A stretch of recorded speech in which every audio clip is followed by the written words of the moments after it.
Welcome back to round two here at the Memphis Regional Championship. I am your host, Jeffrey Saran. And I am John Kettler. We're very excited to bring back this round two matchup here. But John, you had a little bit of a chance to glance through round one and see a couple of different meta that's out there right now. So what have you seen?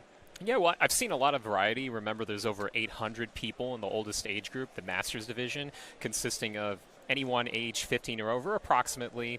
And I've seen a lot of Rayquaza decks. I've seen a lot of Energy Acceleration decks, a lot of Stage 2 decks, a lot of Zoroark GX decks. So a pretty decent mix. There have been some pretty exciting decks as far as rogue decks, things that are maybe not as often played. And looks like we're going to be seeing that a little bit soon. So in this matchup right now, we have two, I want to say off the wall, but definitely not your typical tier one decks you see here in the top 8 or different regionals there. So we are going to have James Arnold and Charles Bailey. So what's this matchup like?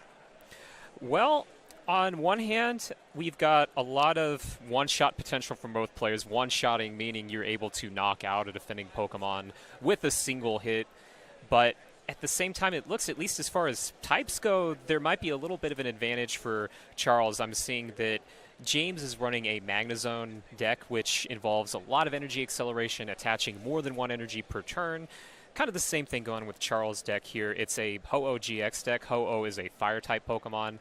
Magnezone's a Metal type, so even if you don't play that much Pokemon, you might see that there might be a little bit of a type advantage here for Charles because Fire melts metal. Absolutely there. I think there's a couple, it's going to be very unique. A Ho-Oh Salazzle, a very powerful deck, and it's very quick to go with that Kiawe power, be able to accelerate right there to start your turn for energy to a Pokemon.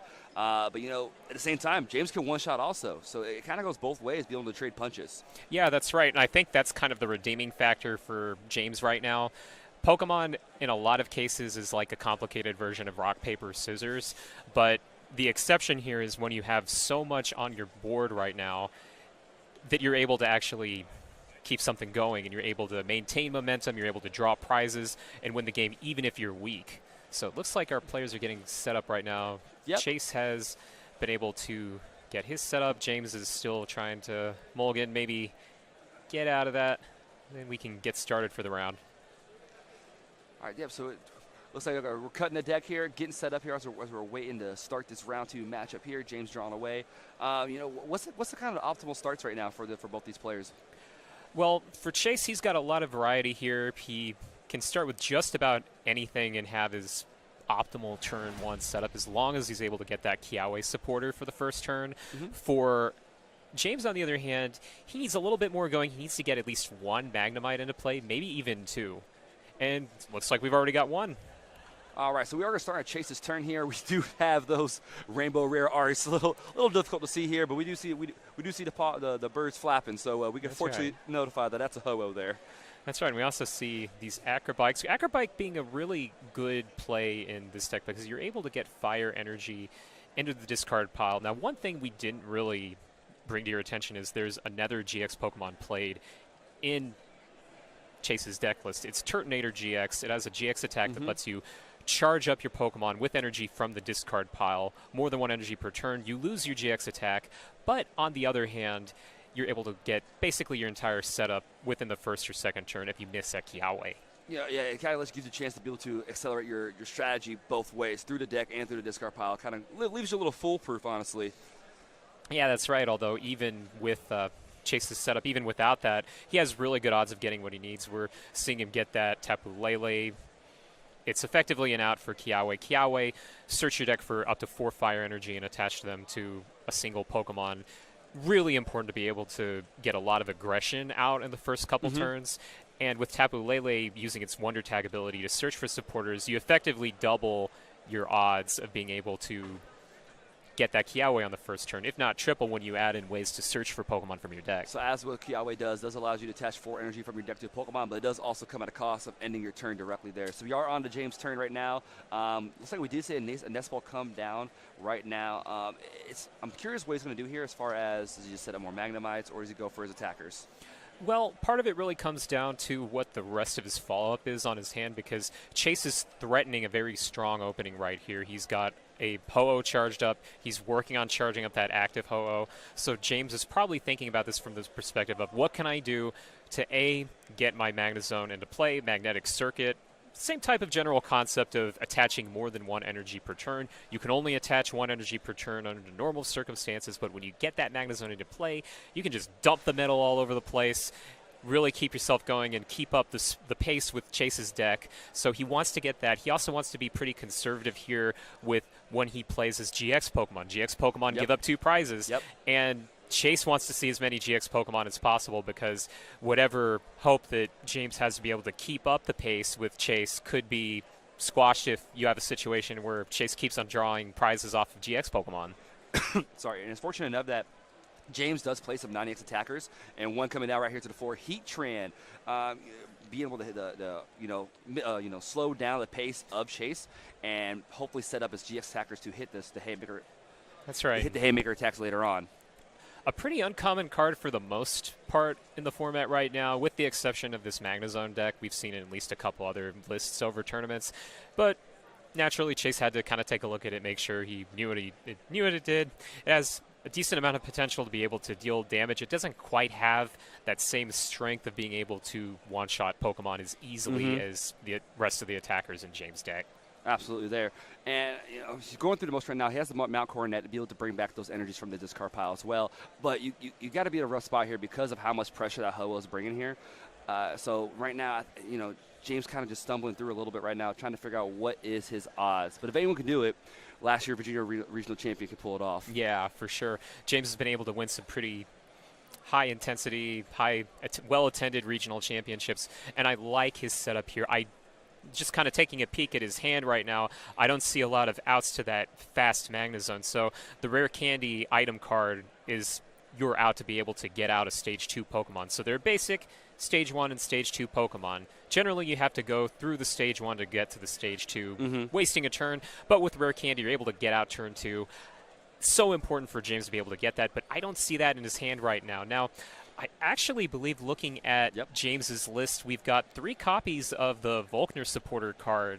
Yep, absolutely there. What's that going to do for you is going to be able to search your deck for lightning energy as well as an item card here. And he does have the spicy 1 lightning energy. That's We're right. skimming through trying to see, okay, is it the 60th card just because? Or, what could be his merit there? Yeah, well, I mean, the logic here is that he has an energy that he can search out for Volkner. That's really what it comes down to, is having an out for an energy. Now, the whole idea behind this version of Magnetic Circuit, it gets a little confusing because there are actually multiple versions of the card, 1 lightning and 1 metal. He only runs the metal Magnezone, but he runs a single lightning just to attach like normal for his turn and then use Magnetic Circuit on all of his metals. Yep. Absolutely there. So we did see there from on Chase's side there, Ho-Oh does take the knockout on the active Magnezone there and does load up additional energy on the bench Ho-Oh to get that one set up here. So it's kind of like, go all in on the one and slowly, steadily, tread your way to get this additional Ho-Oh set up. And I'm liking James's board right now despite being weak, considering that he's got that Volkner we just talked about. It looks like James, kind of taking a peek at his hand from last turn, he has pretty much most of the energy he would need. He gets that Rare Candy, so important to be able to get out that Magnezone so fast. He is just going to be able to, it seems at least like he's going to be able to dump. Yep, we see that right there. So he's got energies, 3 metal energy combined between the 1 on the active and the 2 in the discard pile. Probably 1 in his hand as well. So what he can do here is he can get on what we call an odd and even prize exchange, where Chase had to knock out a non-GX Pokemon. Non-GX is normal Pokemon. They only give you 1 prize. But with this GX Pokemon, it's giving 2. So Chase, by having to bring up a GX Pokemon, is in a weird way going to be behind, and he's going to stay behind if James can just keep up the momentum with knockouts. So despite being weak, he might actually be able to pull this off. We do see the lightning energy come down, as you were saying, to kind of take up that colorless effort sometimes to just have your attachment return, as well as being able to do the additional attachments through Magnezone's ability there. And he's going to load up a Dustby Necrozma to one-shot this Ho-Oh GX. That's right, and he's actually got a couple different ways he could do it. It looks like because he attached that lightning energy, he's not saving it. I'm interested to see just how he goes about it. I think he's going to go ahead and just use the normal attack for the Meteor Tempest. Yeah, Meteor Tempest. Yes, goes the base 220, but you got to discard 3 energy from your discard pile. That's right. So he's saving his GX attack. He really doesn't see a reason to use it right now. It's bound to be important later on, especially. Oh, it looks like he does. It looks like he's going for the Sun's Eclipse GX right here. So he's keeping that Solgaleo or the Dusk Mane Necrozma GX. Solgaleo quotations. Solga, no. Don't tell the VGC players you said that. Yeah, they'll probably have problems with that, but that's okay. We'll live with it. Yeah, and I'm taking a look at this right now, and it seems like he's used his GX attack, so he's got a loaded up Duskmane Necrozma GX, and it seems like Chase might not be threatening anything right now, and that's just what James might be counting on by doing it that way. Chase did promote the Salandit here, but just opposite test energy to the bench Ho-Oh, and it looks like his hand is just Guzma Fire Energy, so very anemic, not going to get much done here. But Ho-Oh GX is going to come up here, and I'm curious if he's going to hit this active Magnezone for weakness or check the Duskmane on bench. I just don't really like any of his plays in this spot right now, where he's probably wanting to get a little bit of damage. It seems like seems what he's doing right now, dealing 100 damage to that Magnezone. He's thinking a little more long-term here, trying to maybe get that Magnezone off the board. But with James's busted loaded hand right now, oh man, if I were him, I'd be a little concerned that James is just going to be able to follow up with a second Magnezone. So even if that happens, then he's just going to keep up the pace and not really have a problem. A big strategy that we see a lot of times in this kind of matchup here to go against Ho-Oh, since Ho-Oh needs a lot of energy to utilize attack, a lot of people decide to attack with Tapu Lele through his energy drive attack. That's right, and that's kind of what James is going for right here. He's not really committing to it too much. He knows that he wants to kind of focus on some other things, maybe save that energy, not commit the energy to a Pokemon, because even though Magnetic Circuit lets you dump your energy basically anywhere you want, you can't necessarily bring it back that easily. And so playing your energy carefully or saving your energy sometimes might be the best thing to do. All right, here. So we do see a Salandit hit Duskmane across him with the live coal attack. James right now has the Guzma in hand. And it's already game one. That was a swift 9-minute game one blow through with the hot metal dropping in on Ho-Oh hard. I know, and even with Chase going first, he went first. He had turn one Kiawe. He had an energized Ho-Oh. It's just there wasn't that much follow through after that, where it kind of fizzled after that first and second turn. It seemed like he used some cheap gas at the beginning, filled his tank up with a little bit unleaded there, but needed the premium to take him through the whole game right now as he kind of fizzled out early. Yeah, that's right. And even though we have two decks that are basically perfect for fuel, I mean, one just flat out went better for James as opposed to Chase. It seems like the engine for Magnezone might be a little more reliable for that. There are different matchup implications by doing it that way, and there are different consistency implications where push come to shove, Chase is probably going to set up more often than James, but when James sets up, it's going to be explosive. He was very explosive there, having that turn 2 Volkner to get the Magnezone, had the Duskmane Necrozma. I mean, he played it well. Sacrificed the Magnemite, brought the Duskmane, loaded it up, and was able just to plow through with a fire weak Pokemon at that. I know, and another thing that I really liked from James, we saw some pretty high-level skill here, was in addition to not necessarily committing to certain Pokemon, his energy attachments, he also just didn't randomly throw GX Pokemon onto the board. Yes, absolutely there. Yeah, and that was so huge in the long run. Even if Chase had every single follow-up card he needed, we had that perfect prize exchange for James where he was able to only go down one prize. Chase only drew one. That way, James was able to pull through with the game. So even if Chase was able to meet his attackers with an attacker each time, then he still probably would have been able to win the game by, worst case scenario, by one prize at the end. And while unfortunately Chase did not have the best draw his last game, what as far as strategy goes, what is his route to victory here in game 2? Set up kind of like game 1, but have a little bit more momentum going his way. The older versions of this list had used Max Elixir, which is an item card from, it's now rotated, lets you look at the top 6 cards of your deck, and if you find an basic energy attached to one of your bench Pokemon, we no longer have that card anymore because it's been rotated out. That happens year to year in what's called the standard format, where we're playing right now, where we lose cards, and that way it keeps the format fresh, it keeps things different, that way we don't see the same cards dominating over and over again. And without that Max Elixir, it's a lot harder for Chase to keep up if his big, massive Ho-Oh with a bunch of energy is knocked out. Absolutely there here. So we do see the Mulligan game also play a flavor of Chase yet again here in this game 2. But we do see 2 Magnemites in James's hand. So we are going to see the start of game 2 here. And I'm sure Chase is opting to go first again. Oh, yeah. And we're also seeing a little bit of deja vu here, too, because it seems like Heatran's floating around in James's hand again. So we might, depending on what the rest of James's follow-up is, see a very similar board opening to turn 1. Now, one thing that I want to go ahead and bring attention here is James runs 2 different Magnemites. He runs on the bench a Magnemite with an ability called Solid Unit that prevents bench damage done to it when it's on the bench.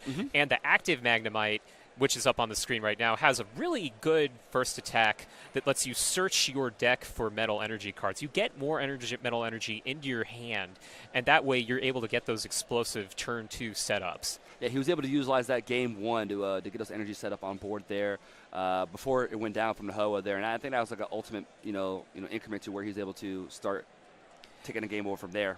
But turn 1 Kiawe yet again, but just an energy honestly landed on bench there.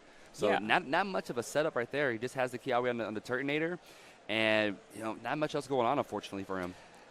I don't know about that because Chase doesn't really need a whole lot going on with more than just 2 Pokemon. He may only have 2 in play, but he's actually got 2 very strong attackers threatening James, at least for the next couple of turns. He's got Turtonator GX, which, despite having a great attack that lets you energize your Pokemon, also has an equally great offensive attack, lets you deal 160 damage at least, Bright Flame, and effectively that's knocking out nearly everything in James's deck. So we'll probably see that turn 2 knockout, and in addition to that, we'll see Salazzle GX be relevant this game. Yes, absolutely there. So we do see Acrobike, looks like he tossed down a nest ball there. I'm not sure what it was there. But we do see one in his hand. I'm curious what he's going to get with that here. It could be additional Magnemite. It could be could be a Heatran, or he could be holding on to it to be able to have that same kind of strategy last game to where bring the Dustmate up next turn versus being able to have it as a Guzma target. Yeah, and it seems like James is kind of just floating through his hand right now, figuring out the best approach. It looks like he's contemplating the Volkner to be able to perhaps set himself up for the next turn. Looks like looks like that might be the only support in his hand. He does have the Ultra Ball, so he could go after a Tapu Lele to set up there. But again, that's another GX attacker that you might not want on the board just yet. Exactly, and it looks like he's going for the Volkner, getting that conservative play. And a really nice psychological thing I like here is once Chase sees that rare candy, or actually right when he sees the Volkner, because he knows it leads into the rare candy, then he is being threatened to do something to answer that. James is basically saying, okay, go ahead and do something to get rid of this. And looking at Chase's list, I do not see it. Well, one Marshadow from Shining Legends. It has an ability, lets you shuffle your hand and your opponent's hand back into each of your decks and draw 4 cards each. That might be a little disruptive, might give Chase what he needs to threaten something. But other than that, Chase doesn't really have any great ways to answer it. I mean, we are seeing a really loaded opening here for James, despite not really doing anything that appears on the surface too explosive. Yep, absolutely. We're going to have the 3 energy come down. But going back to the Marshadow point there, too, the great thing about a lot of these, I guess, aggro-type decks, playing as Marshadows, your Rayquaza, Vikavols, your different Zoroark decks, you'd be able to just set up your board, and Marshadow, while your opponent needs time to set up, can completely disrupt the whole game. But we do see a pass over to Chase's side after the attack. Energy down to Salandit and a Cynthia here to shuffle your hand to your deck and draw 6 cards. That's right. And if I'm Chase, I'm hoping for that Salazzle GX to at least evolve, get it freed up, have your threat out on the board. Maybe not, though. I'm playing a little devil's advocate with myself here because, on the other hand, you may just not want to put it out to be exposed to a non-GX threat or a GX threat, because we're kind of going back to a repeat of the last game where we're going to go up on 1 prize for Chase, and then we are going to probably go down 2 prizes for Chase once James has his response, assuming that he has it. Yeah, we do. I think we do see a Salazzle GX draw to his hand. Acrobite comes down, take 1 card, discard the other, and not able to see what that's a Po-Town. That's a Po-Town. That's Po-Town. Yep. All right. So these Magma Zones, when they're evolved, are going to take 2 damage counters once they're evolved. Yeah, and I don't really see that being too relevant in this matchup. The only exception, though, is if we see some shenanigans going on with the Ho-Oh GX dealing 50 damage to the bench or something like that. Maybe if he's trying to evolve up and just for some reason is missing a card or 2, but I don't really think that's going to happen. Absolutely there. Ultra Ball discarding another Kiawe and a Fire Energy to grab a secondary attacker in the form of Ho-Oh GX. Probably going to start slowly attaching energy here. Well, he already attached return to the Salazzle GX, but just spreading his different variants of fire attackers to get ready for the game. And that is some serious overkill right there. Remember, Magnemite's weak, so Chase, because we don't have a lot of really helpful cards for this deck, we don't have ways to really add onto the damage. Chase actually had to deal 160 damage as opposed to using his Shell Trap. Yeah, absolutely there, yes. And, having to throw all those energy to the discard here while he does have a GS attack to bring him back. Disintegrating a Magnemite to that effect sometimes, doesn't feel the best using your main attack that way. No, not at all. Although maybe he's kind of anticipating that here because he can kind of intuit that this Solgaleo wants to follow up with a knockout, and he's got multiple ways. We might see a repeat of last game where James might use Sun's Eclipse GX again, and this time it would be a lot more relevant because whereas last game James was threatening getting a potential second Magnezone on the board without too much trouble, now there are a couple little things that Chase can do where if James can't follow up with that, then Chase could potentially knock out the Magnezone. So the Magnezone going on the board is a constant threat. And if nothing's done to address that, then James can just streamline his KOs over and over again. Yeah, it's going to turn into a heavyweight battle right now of the big boys going in and taking blow for blow, knockout for knockout, as it seems right now. But, I think James needs to find another attacker here because it looks like it's going to be a trade-for-trade show here right now. Yeah, and another problem I would have if I'm on James's side, assuming he doesn't have some great way to answer it right now, is that his two benched Pokemon are pretty hefty retreaters. With a minimum of 2 retreat on the Magnezone, it's going to cost him something to be able to get out of the active position. So I would like a Guzma. I would like tons of energy. I would like a Mount Coronet. The Stadium card lets you get back those metal energy from your discard pile. I'd like something to be able to just kind of get around that being such a liability. Yeah, this team's a little bit different. It looks like it's favoring more Chase's side this matchup here, however. But he was able to get another Salanda down, Fire Energy, and No Hand Cynthia to redraw a new 6 cards. Acrobike here, looks like he's eyeing down an option of either, I couldn't tell what the discard there, but he did decide to grab the Fire Energy as a choice between the two. But, Salazzle GX here, using Heat Blast. Just needs 2 Fire Energy for a base 110 damage. And because of that weakness you were mentioning earlier there, double that, 220, one-shots, inevitably everything in James's deck. Yeah, and from here on out, we're probably, assuming that this Salazzle GX doesn't get answered, we're probably going to see more of that Diabolical Claws attack, dealing 50 damage times the number of prize cards you have drawn. So it basically rewards you for keeping up a lot of momentum, for drawing prizes. And the more prizes you draw, the more damage you're dealing with it. Yeah, I think he has free reign of any choice of attack right now. You kind of can just point and flick, and James gets the answer there. One thing I'm noticing here is we have a couple pretty decent non-GX attackers, but I don't see any choice band in James's list. Yes. So while those are pretty good attackers all around, they don't exactly have the potential to take advantage of this 30 damage that Chase dealt to himself with the Potown. Yeah, absolutely there. I mean, Solgaleo's going to hit pretty hard here with the Corona Impact here, 160 damage here, but that still puts him 10 shy of the knockout here. So opting to guard press with the Heat Train here was going to reduce his next attack down by 30 damage, any damage done to him, to kind of chip away and then set up for him to attack for Corona Impact. Could be. I mean, if I'm Chase, I'm feeling pretty good about getting that Magnezone off the board, but at the same time, I like that I'm able to at least threaten that Salazzle on the bench. But we're kind of in the same spot we were last turn now if James doesn't have a Magnezone or new attacker to follow up with, because he doesn't have that damage that he needs to deal without Choice Band in his deck list. Choice Band dealing plus 30 damage to defending EX or GX Pokemon. James is limited with what he can do. It's a very tough spot to be in now, because you do see Chase down to 2 prizes now. So James doesn't really have an option to, go after a Dustman or even a Tapu Lele, because as you were mentioning before, Diabolical Claws, being able to do a 50 and 50 times each prize you take in, well, there's 4 right there. That's 200 damage that could take out a Lele as well. Well, we see a rare candy in James's hand. If I'm James, I'm hoping that I have a lot more to follow up with that. I'm hoping that I have my Magnezone immediately. I hope that I have an out to just a ton of energy. And last of all, I'm hoping that I have some sort of Guzma or way to bring up that 60 damage Salazzle, because that's what he was setting up with the guard press, was a little bit more damage to compensate for the fact he doesn't have Choice Band. He's like, okay, I'll go ahead and deal a little bit of damage, see if I can work with my non-GX Pokemon. He's going to need a lot here to actually make this happen. This 50 is going to have to be very stout to be sure to get everything he needs. He looks like he's even going to Ultra Ball away 2 Tapu Leles. just to get to his setup here. I mean, like we were mentioning before, I think benching a GX at this point is a very tough call to do. Yeah. Given that any point a Guzman knockout on it is game over and here in game 2. Yeah, that's absolutely right. And while he, granted, probably needs to do that right now, he probably just needs to discard anything that's expendable to get his setup going here and get the exact combination of cards he needs. At the same time, even if he does get that, then Chase still potentially has that Mars Shadow floating around. As long as it isn't in the last 2 prizes, we don't have a prize camp, so we can't tell you for sure.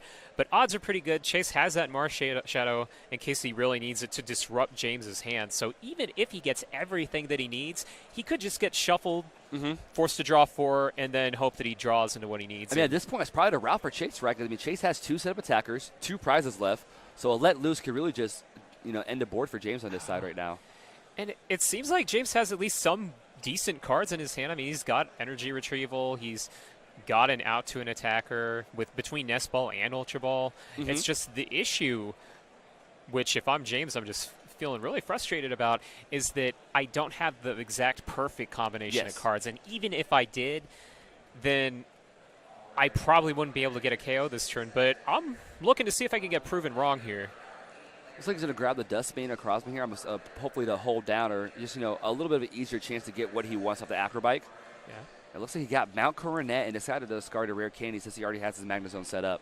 Right, and he potentially has enough cards in his hand to score a knockout, but that wouldn't really help him because, again, Chase is up by 2 prizes. He only needs to draw 2 more, and as soon as he brings up a GX Pokemon to attack, then Chase is like, okay, you're weak to fire. I've got 2 fire Pokemon, and James sees the writing on the wall and is like, let's go ahead and go on. James is very good about figuring out every single out that he has in a matchup, regardless of the deck. It could be a deck he's seen before, it could be a deck he hadn't seen, and be able to, go through the motions and figure out what are my pieces here to get the victory. And I guess he got to a point right there is, he has 2 back-to-back knockouts. I have no way to knock out right now. Unfortunately, we're going to have to go scoop and go to game 3. Yeah, and that's a mark of very good playing, very good long-term visions of matches. It's not about winning or losing a single game in this format. It's best 2 out of 3 with 50 minutes on the clock. And there are a whole set of other rules that kick in if we go to time. We didn't see that in the last match because fortunately for our players, they were able to finish up right in time. Yep. But assuming that a match did go to time in a best 2 out of 3 format, then we'd be in a situation where if the match was not concluded after 3 extra turns and it was the 3rd game, then they'd be stuck with a draw, which all else equal isn't nearly as good as a win. So, one thing to note here going into Game 3 is James is going to go first. So, Chase's turn 1 Kiawe is going to set him back an additional turn, right? James has 2 turns to set up versus the 1 he had earlier after Chase does a Kiawe. So, that could maybe change the strategy some, the way it's done beginning. How we used to saw the Magnemite get knocked out and then proceeded to attack with his GXs. How is that going to change for James at all in this Game 3? It could change a little bit just depending on which Pokemon we see hit the board and where they're at on Chase's side. There's actually a little bit of potential for the opposite of what's been happening the past 2 games, where we could actually see something like a Salandit, the pre-evolution of Salazzle GX, in the active position. That's a non-GX Pokemon. And so we might be stuck in a situation where James might feel obliged to get a knockout, but on the other hand, he's got 3 really strong non-GX attackers. Yes. So I would love to see him power through, get those Heatran set up to do some additional damage on these 9EX Pokemon you were mentioning earlier, and see how that goes. That favors his way here. So, but no mulligans this game. Yes, sir. We both got a basic and are both ready to roll here. And I'm feeling pretty good about having that non-GX Heatran right there, being able to threaten a knockout. We've got. What do you think? It looks like we've got a couple of the pieces that he needs right now. Absolutely. And a Lily turn 1. Lily being able to draw up to 6 cards. However, if it's your first turn, you get to draw up to 8 cards there. So be able to bench down 3 Pokemon, energy, and draw the additional 5 cards there. It's got a couple battle energies here. I see a rare candy in there as well. I think I saw a Magnezone. I think I saw a Magnezone. I think we're going to see a pass here because he has everything he needs for next turn. On over to Chase turn, we do have what you mentioned earlier, like an active Salandit as well, playing to that favor of the 9EX attackers here in a Ho-Oh on bench. And we kind of go back to a similar dynamic we might have had in the last game, but it just never popped up, where Chase might be able to threaten disruption on that huge 8-card hand that James just got with Marshadow. I'm not sure if that's what he's going to go with. I'm not even sure if he's going to be able to have it in the prizes. I mean, could be stuck there, but we might actually see the Marshadow at some point. It looks like he's opting to he got rid of choice bands 1 because I mean he's one shot everything in deck, so you probably don't need those choice bands. But he's eyeing to Lele down, so that tells me either he doesn't have the supporter in hand he needs, or he really just wants Kiawe this turn 1. Right. And that's one thing you can do. That's another approach to games where you're trying to keep up the pace. You're trying to keep up knockouts with your opponent. And it helps to be able to just get your perfect setup. So from Chase's point of view, as long as I have a decent amount of follow-up going into the next turn, then I'm fine with this play. This could be really crucial for James here, right? So, I think if James hits, while we already did see, Magnezone, Rare Candy in hand, Ultra Ball, Decimate Necrozma, Guzma, that could be a KO on the Ho-Oh he's trying to set up. Exactly, and at that point, Chase would be dead on arrival. He'd be knocked out on arrival here because James would not only have his perfect setup, he would have a very strong attacker threatening the next turn as well. Mm-hmm. And, I mean, let's see. I think I saw he attached a Fire Energy to that. Yes. Slanted. So, on the other hand, Chase wouldn't be completely out of the game there. Fair. I mean, he'd be able to lead in with the Salazzle GX knockout. If all of that happened, assuming all of that happened, because simplest answer might be the right one right here, and the simplest answer is James might just have all that he needs just to be able to I see score Rare a Candy, knockout. I see Ultra Ball, I see Guzma. There's definitely potential there. Is it the pieces all fall together to perform everything as it should? Yeah, and the play you mentioned earlier, the ability to get the biggest damage potential in the deck, that Duskmane Necrozma GX, to be able to get that into play and to knock out the Ho-Oh GX would be phenomenal. But as long as I'm James, I'm hoping that I at least have a Magnezone in play, which it looks like he will. Yep. Having a second Magnemite ready in case something happens to that Magnezone to follow up with more energy, and eventually have a way to answer this Ho-Oh on the bench. Actually, I think he might be right here in a sense, right? So I think he goes through, gets the Magnezone set up right, attaches to the active Heat Train, takes that knock on us to land it. Threat 1, gone. Now he only has the Ho-Oh to deal with. But if you don't bench any GX Pokemon, all right, you're going to take out my Heat Train? Cool. Now Duskmane Necrozma comes in here with the heavy haymaker to take out his last attacker. Potentially could see that there as well. That's a pretty nice 1-2 punch there because you're able to get that knockout without as much of a reach. Generally, plays that require a lot of cards to do with relatively not a whole lot of impact. Where if I'm investing a whole bunch of cards, if anybody's investing a whole bunch of cards just in one attack, then they want to be really sure that that attack is going to help secure the game for them. And I'm not necessarily sure that would be the case here if he was able to get all that. He doesn't have all that since he's playing the Cynthia, but he can at least get a solid knockout here and threaten more knockouts later. Absolutely. And the Heatrain's attack, Boiling Impact, actually has great synergy with Mount Coronet. Be able to discard 2 energy off this Pokemon to, give the effect of the attack. However, Mount Coronet, you can bring those 2 energy right back. That's right, although at the same time, if something happens to that Magnezone, then all of that might be for nothing, especially without a Magnemite to follow up. Absolutely. So we do see Acrobatic's hand, another Mount Coronet here. If we want to see an additional Magnemite come to the bench here somehow to avoid a Guzma play off the Chase's side on the Magnezone to disrupt James' setup. This is an abnormally slow Acrobike here. An item card lets you look at the top 2 cards of your deck and discard 1. Generally, with most situations, it's pretty straightforward what you need, but we're seeing a serious delay here, and that's because either he hit 2 really important cards and is deathly afraid of discarding one of these, or on the other hand, he's just not sure what the best approach is. And with that Duskmane Necrozma GX going down, we see it discarded. We see James having to sacrifice something very important in order to be able to keep up his setup here, especially since he only runs 2 Duskmane Necrozma GX. That's the decision was between a Cynthia and a Duskmane Necrozma there, and while it is a tough choice here, I think he's opting with the 90X route here. We are going to see the Boiling Impact come down on us to land it for KO. And I'm curious what Chase has here. He only has 2 cards in hand. Does he have the Guzma? Does he have all the pieces to kind of disrupt James' side right now? Because while James does have a Magnezone right now, once that's gone, as you were saying, it's gonna be a long mountain to try to climb. Well, I didn't get a chance to take a look at Chase's hand, but if he has a Guzma, then yes, he's going to be in a really incredible spot. But with so much dedicated to that first play, he didn't play a supporter card that lets him draw cards at first turn. So he's basically relying on the 3 cards in his hand. And so it looks like promoting the Ho-Oh, makes it obvious that he does not have the Guzman in his hand right now. But I think he has Ultra Ball, Ho-Oh GX, and something else, and he might be able to get another Lele to set up. But, not what he needs this turn right now. Oh, sorry, Turtonator. I do apologize right there for that one. The full art colors kind of mixed together at times. Although the good thing that helps us here is that the Ho-Oh GX is such a gorgeous-looking card because it's rainbow rare, it's blinding. And then we can tell the difference there with the Turtonator GX because you can see it. I mean, it's a good-looking card, but it's not so gorgeous of a card that it's going to blind you. We have the graceful rainbow bird, and then there's the spiky turtle. I don't really feel we're kind of coming back to the same situation we had in the last game where without any choice band in James's list, like he could have been threatening a knockout. And granted, the decision to run it or not doesn't really come down to this one matchup, which will be honest here is kind of obscure. I mean, I had a chance to take a look at all the decks that the 800-plus players were playing before this match, and I did not see that much Ho-Oh GX floating around. This is one of very few, so his decision not to run Choice Band while hurting him in this one matchup doesn't necessarily hurt him throughout the whole tournament. That's very fair there. So I'm curious right now if he does have a Nest Ball. We do have 3 energy in hand. Is he going to opt to go after the Dustman Necrozma and take the knockout on his Ho-Oh, or just pile, follow through and just keep going with these 9X attackers?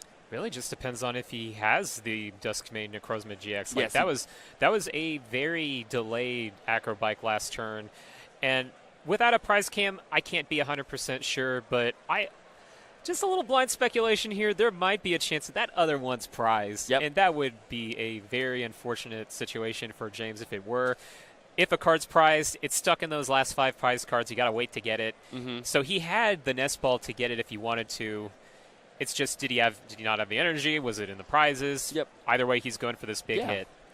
A lot of different options there, but we do see the Malcorina get bumped here by the Po Town. Ultra Ball away, an additional Po Town, and yes, another card. And we're going to see the Tapu Lele here. Probably going to grab a Cynthia or that Blaine's. He does play Blaine's Last Stand, which wouldn't be too much of a merit here. So probably Cynthia would be the better card of choice here. And that's just what we see going down, where Chase wants to keep up this momentum. He's been able to draw some prizes, although at the same time, James is kind of keeping up the non-GX battle here, although that Tapu Lele, which he had to use earlier, is a GX Pokemon, so it's being threatened this whole game constantly. With 4 Guzma, Chase has really, really good odds of being able to score a knockout. Absolutely here. It's just really just make sure you just get the pieces down. He needs to get energy down. Probably wants to land it down as well to pressure with the his attacks there, and just really just start getting a ball rolling. But we do see an Ultra Ball, we do see a Nest Ball, and a Salazzle GX in hand. He can get there, but there was no energy. That's right. And with the Acrobike, maybe he'll get the energy that he needs. There's an escape board that let's see what he actually ends up discarding, because I can't make out the other card. Looks like it's kind of a skateboard and a switch. So there goes the escape board. So opts to hold a switch in hand on that Acrobike there as well. Nest Ball, probably going to grab some landed here if there's any in the deck. The Marshadow was in there, so we doesn't want to keep that probably in mind for this game here if it gets to a point there. But Marshadow is in the deck for a let loose at any point in the game. And then we're coming back to your concern, which was, does Chase have the fire energy? And if he does, then he can threaten a knockout for the next turn once this Ho-Oh GX goes down. Where James, by constantly relying on his non-GX attackers right now, he can keep up the pace here. He can keep things going as far as his setup goes. He can be like, okay, I'll deal some damage to you. And based off the last couple games, he was probably able to figure out what we were able to figure out, was that Chase doesn't really have healing options in his list. So curious what's going to grab here with the Ultra Ball. All right, there it is, right on cue. That let loose, really going to bring James' hand back down. James only had 5 prizes, all of his energy, well, most of his energy on a Solgaleo. No Mount Coronet. This could be a little bit of a turnaround for Chase, even though he's not attacking this turn. Yeah, and one thing that I liked about Chase's approach here is he brought up that Tapu Lele GX to maybe reset his attacking for this turn. I'm interested, though, to see what we have coming up for. And like, so would out of you these four attach? cards. So a couple things I'm curious about here is that Solgaleo is only going to hit for 160, and it can't do the attack again with the Corona That's Impact. right. So do you attach the energy to act it to retreat and knock out, or do you set up your Salandit? Are you talking about? Let's see. So with Solgaleo, yeah. I mean, the thing. I think I kind of share your concern here, where now if this Ho-Oh gets knocked out, I am without any energy at all on the board, period, in order to do that. Where he had to bring up that Tapu Lele to reset, which is a little rough considering that he discarded an escape board and had a switch in hand before he used the Let Loose ability to shuffle it back in. So it's just interesting pieces here. I'm just curious if that's going to be the choice here. If James can pull off this knockout, which is just 2 metal energy to knock on the Ho-Oh, there's no direct response on Chase's side. No, I mean, maybe one thing Chase can do is just charge his board up a little bit with Nitro Charge GX. And it looks like that's going to be taken into effect here. James able to get the Mount Coronet Lily, draw up the 6 cards here. He's going to be able to grab another metal energy out of his discard pile through Coronet and be able to charge it right to the Heatran through Magna Zone. So while he was let loose, it looks like he loosened up a little too much and got everything.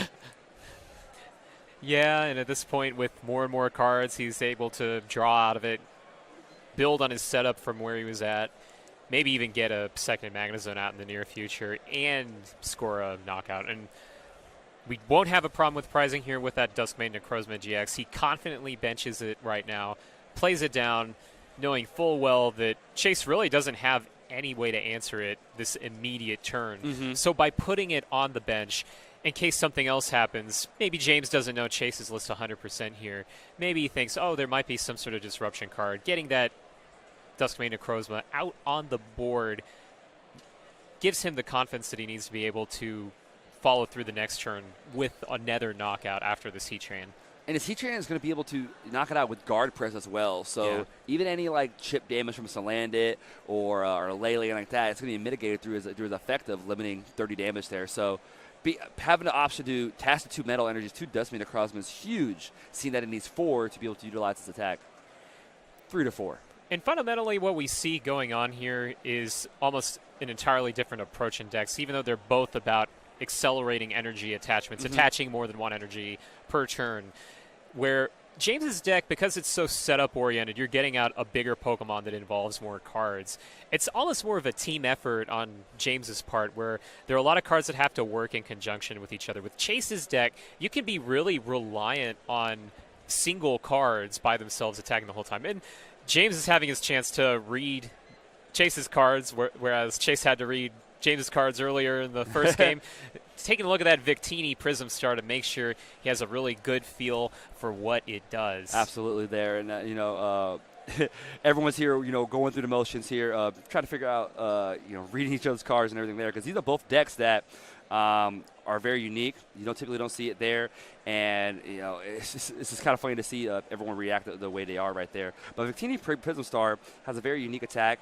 Does 20 times each basic fire energy in your discard pile. So after you go through your different Turtonator attacks and each Ho-Oh and your Ho-Ohs go down, Victini kind of feeds as a sweeper. Your last chance, last resort. Let me take out whatever the effect is for a game. And it's got great synergy. It's got a great combo with the rest of the attackers. While we were talking about earlier how a lot of Chase's attackers can function by themselves without trouble, at the same time, Salazzle GX and Victini Prism Star work great as follow-up Pokemon after your initial Vanguard, your lead Pokemon like the Turtonator and the Ho-Oh GX go down.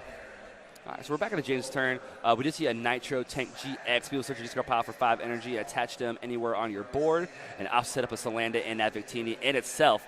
But right now we do see the Duskmane, 2 energy. James Acrobike, discarded an S-Ball there, and what's the next step here? Is he going to go directly in and knock out this Turtonator, or is he just going to hold strong right now? Well, with Chase's main disruption card already on the board, if James feels pretty solid about his follow-up later on in the next turn, if he feels good about being able to get more energy into play, I might just go for that knockout, try to get further ahead, knowing that Chase full well wants to be able to set up these sweeper attackers. And so being able to bring up the Victini Prism Star as your game clincher is not nearly as easy when James would be with only one prize left. And so you want something with a little more bulk to it. It's like the Salazzle GX, something that can survive a hit. James is counting on something that's going to be an easier knockout for him to pull off. Absolutely. And Heat Train is pretty heavy. He does have 3 retreat costs here, so James is going to have to hit energy in his hand, and where he goes right on cue. Because Mount Coronet would have not been enough to get to the knockout with Dustmane Necrozma, as well as retreat to Heat Train. But fortunately enough, has energy retrieval and has a metal energy in hand to get the piece he needs. Yep, right on cue with energy retrieval, Mount Coronet, metal energy, lots of different outs, lots of different ways to get those energy back. And that's really the main downside to James's deck, is that there can be situations where you're without the energy that you need. So it really just comes down to being careful with the cards that you have in your deck, trying to make sure that you save your energy when you need them, and then take full advantage of cards like Mount Coronet, which let you get energy from your discard pile with energy retrieval. Same concept, same amount of energy you can get back. I mean, at that point now, like, James is just slowly make sure he has every little piece left. He Cynthia'd away 2 Guzmas, however, does put him back in the deck, and it lets him get to the point where he's at now to take this knockout with the Dustmane. And he does have Guzma in hand. So while the Victini has a great attack effect, it's also very fragile, 70 HP. And that could be an eye down, what he's eyeing down here in his next turn, regardless of what happens to this Dustmane. Yeah, and ironically enough, that Victini could actually mean the end of Chase's game if he doesn't have some way to deal with James's setup. Now, I didn't get a chance to peek at what all is that. I think I see the energy retrieval still in James's hand. So between that and the Mount Coronet, he's basically sitting on the game right now. He has it in his hand, and we already confirmed now he just plays Cynthia. So James is going to have this game next turn, whether it's through the Marshadow knockout or through the Victini knockout. Heat Tram putting in some work here for James Arnold here today. Yeah, and that's a good point to bring up, the fact that the Marshadow's on the bench, where some people might be at home and they're thinking, why did he bench the Victini when it's a brittle Pokemon that can get knocked out? Well, in order to do an important play which would help him advance his game state, he benched that Marshadow anyway, so it really doesn't make that much of a difference. One little Pokemon, 2 little Pokemon, it's all the same at that point. Chase hit the cliche acrobat there, hitting the fire, man. Very tough choice there to figure out what's going to get to discard there. That's about the same as discarding one of your main attackers, like what happened with James, huh? Yep, something like that. I think they're equivalent there, similar levels. But here it is now, energy retrieval, Mount Coronet combination here. Load up the Heatran and the Guzma on game for Victini there. For the last prize, James Arnold taking games 1 and 3 to win round 2 here at the Memphis TCG Regional here. I hear them screaming in the background. It's something about Po-Town. Yeah, screaming about the Po-Town, giving everybody a lot of trouble. And I think that's just them being a little ironic, a little bit of fun humor. All right, so, great games there here in round 2. And I want to say, honestly, that game 3, where that energy attachment not going to Salandit and opted to retreat to Lele, might have been a turning point for him. How do you feel about that? Well, on one hand, yeah, that was really rough. If I were in Chase's spot, I probably would have preferred to have some way to be able to get that energy onto Salandit without problem. It seems like there was a little bit of issuing, like as far as the sequence of the events went, where there was that Acrobike that went down. Maybe one of those cards could have been saved. Maybe that switch could have been played. Maybe something, because, at any rate, he had to reset that Ho-Oh to get a knockout, so he was in kind of a tough spot. It's tough to say. It's very tough to say there. Solgaleo not able to attack. However, it still leaves the energy there. So hard retreat. You can bring him back like Coronet, energy retrieval, whatever it may be there. So it's a very tough call. But once he lost that Ho-Oh there, not having an additional attacker was pretty unfortunate there. But James being able to not have his metal melted away and persevere over the fire decks here. But we're gonna do a quick little interview here with the winner of round 2, and then we'll be right back with you here. All right.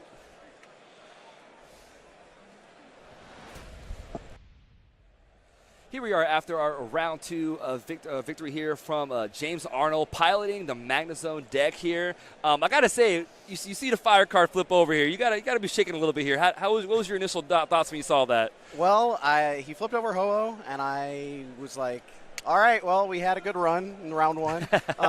But overall, the matchup actually doesn't, it's not actually affected by weakness all that much.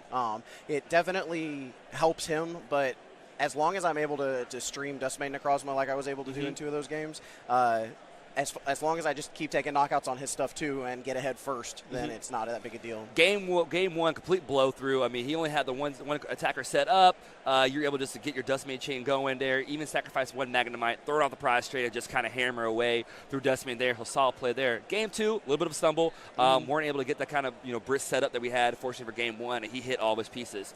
Game three, however, is a little bit on both sides. It was a little more balanced out, not as much setup there. So what was kind of like the turning point for you, where you felt like you were in an established spot? You got hit with the let loose, but it looked like that let loose actually helped out a little bit. Yeah, the let loose actually let me net one energy, because the deck is a lot about managing your access to energy in your next turn. There's not a lot that goes into your current turn often. It's a lot of shaping your hand to where you make sure that you hit additional energy for next turn to just keep streaming the KOs. The turning point, I was worried about the let loose. I kept, there were turns 2 and 3, I didn't get a second Magnemite down, and I was just so afraid that there was, like, if he had the Guzma on turn 2 to knock out the Magnezone, I think the game was over. But with him Kiawing turn 1 and then having a 2-card hand going into turn 2, I wasn't that worried about it, obviously it didn't happen. But the turning point was basically just making, there were 2 times that Mount Coronet stayed in play, and that's like the dream. If you can get Mount Coronet to stay in play for like 2 turns during a game in almost any matchup, you just end up getting ahead. Absolutely. So what kind of maybe drove you to this deck? You mean, like, we haven't heard a lot about it. Some people played it in Philly, had some different success, and it's making its way back over here. A little bit different, a little bit your own spin on it there. So what kind of led you to play Magnezone? So Magnezone, the very first deck I ever played was Blastoise. Okay. So I've always wanted to play it again. I didn't play very much during the Blastoise run from Black and White, and so I've been wanting Magnezone to be good. It reminds me of something that I enjoy. I'm not too big a fan of the format in general, so I wanted to play a deck that I enjoyed the concept of at least. And basically, the turning point in me deciding on the deck was the Volkner. I'm a very big fan of supporter cards that search out basic energy from my deck, as proven through Steven and other things.